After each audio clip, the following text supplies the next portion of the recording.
पुण्यातील वारजे परिसरात एक अत्यंत धक्कादायक घटना समोर आली आहे. चारित्र्याच्या संशयातून एका पतीने आपल्या पत्नीचा निर्घृण खून करून मृतदेह लोखंडी भट्टीत जाळून टाकला आहे.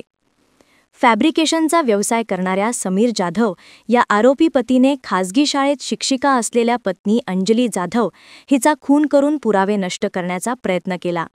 खून केल्यानंतर समीरने स्वतः पोलीस ठाण्यात जाऊन पत्नी बेपत्ता असल्याची खोटी तक्रार दाखल केली. मात्र पोलिसांनी कसून चौकशी केली असता त्याचे बिंग फुटले आणि खुनाचा थरारक तपशील समोर आला.